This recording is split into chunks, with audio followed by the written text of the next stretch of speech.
গতকাল Real Madrid versus ডিপোর্টিভ আলাভেসের match ছিল, যেখানে বলা হয়েছিল যদি এই ম্যাচটা কোনোভাবে রিয়াল মাদ্রিদ হেরে যায় তাহলে জাভি আলোনসোকে স্যাক করা হবে এবং জাভি আলোনসোর পরিবর্তে হয়তো ক্লপকে নেওয়া হইতে পারে। তো এই জিনিসটা কালকে মানে খুবই ইম্পর্ট্যান্ট একটা ম্যাচ ছিল রিয়াল মাদ্রিদের জন্য।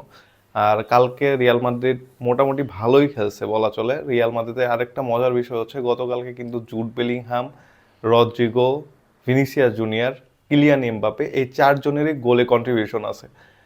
অ্যাসিস্ট করেছে জুড বেলিংহাম এবং ভিনিসিয়াস জুনিয়র এবং গোল করেছে কিলিয়ান এমবাপে এবং রদ্রিগো। তো গতকালকে ভিনিসিয়াস জুনিয়র যে অ্যাসিস্টটা করেছে, রদ্রিগো গোল করেছে, এটা কিন্তু একটা জিনিস আমাদের দেখায়, বারবারই দেখাচ্ছে এই জিনিসটা।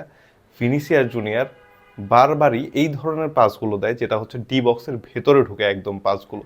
কিন্তু সমস্যা হচ্ছে ডি বক্সে থাকার মতো প্লেয়ার থাকে না রিয়াল মাদ্রিদে।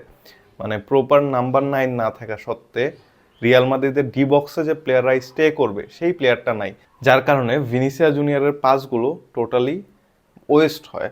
আর দেখা যাচ্ছে যে ভিনিসিয়াস জুনিয়রও ফ্লপ হয়ে যাচ্ছে। কিন্তু এই সেম জিনিসটাই যদি একটা প্রপার নাম্বার 9 থাকার পর ভিনিসিয়াস জুনিয়র প্রোভাইড করতে পারে তাহলে কিন্তু দেখা যাবে প্রত্যেকটা ম্যাচেই ভিনিসিয়াস জুনিয়রের 2-1 করে অ্যাসিস্ট আছে।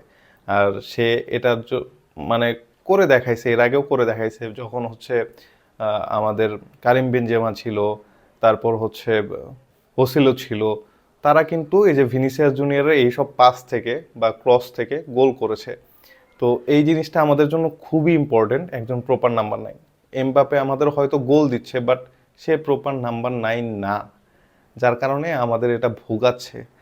এমবাপে দেখা যায় ডি বক্সের বাইরে থেকে এসে তারপর গোল দিচ্ছে, ডি বক্সের বাইরে থেকে গোল দিচ্ছে, বাট ডি বক্সের মধ্যে যে পজিশন মেকটা করে এটা জুড বেলিংহাম আমার মতে এমবাপের থেকেও ভালো করতে পারে। যে সিজনে জুড বেলিংহাম প্রথমবার আসে রিয়াল মাদ্রিদে তখন দেখছি যে জুড বেলিংহামের পজিশন সেন্স খুবই দুর্দান্ত, যার কারণে সে এতগুলা গোল পাইছে ওই সিজনে। গতকালকের অ্যাটাক নিয়ে কোনো সমস্যা নেই, সমস্যা ডিফেন্সে একটু একটু আছে, কারণ হচ্ছে ডিফেন্সে আমাদের প্রপার সিবি কিন্তু নাই, এখনও নাই।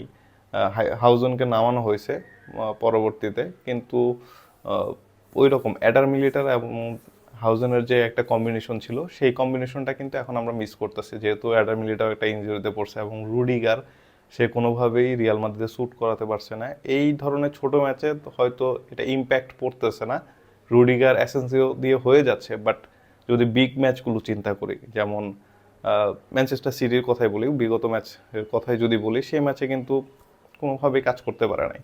তো সামনে আমাদের যে বড় বড় ম্যাচগুলো আছে, ইভেন আমরা লা লিগে এমন একটা পজিশনে আছি, দেখাচ্ছে 2 নম্বরে, বাট ভিলারিয়াল আমাদের চেয়ে 2 ম্যাচ কম খেলেছে। তারা যদি এই 2 ম্যাচ জিতে তাহলে কিন্তু তারা 2 নম্বরে চলে যাবে এবং রিয়াল মাদ্রিদ চলে আসবে 3 নম্বরে। এটাও একটা ভাবার বিষয়, রিয়াল মাদ্রিদ 3 নম্বরে এবং লা লিগা জিততে ভালোই টাফ হয়ে যাবে রিয়াল মাদ্রিদের পক্ষে তখন। তো যাই হোক, সব কিছু মিলিয়ে এখন রিয়াল মাদ্রিদে আসলে জাভি আলোনসোকে টাইম দেওয়া উচিত কি উচিত না এটা হয়তো ম্যানেজমেন্টই ভালো বুঝতে পারবে। আমরা ফ্যানরা তো চাই সবসময় যে রিয়াল মাদ্রিদ ভালো করুক, ট্রফি জিতুক এবং রিয়াল মাদ্রিদে যারা আছে তারা ভালো খেলুক, এটুকুই তো আমাদের ফ্যানদের আশা। আর রিয়াল মাদ্রিদ একটু ভালো খেলা আমাদের উপহার দিক, তো এটুকুই। তো আজকের ভিডিও এই পর্যন্তই, আবার নেক্সট ভিডিও নিয়ে কথা বলবো।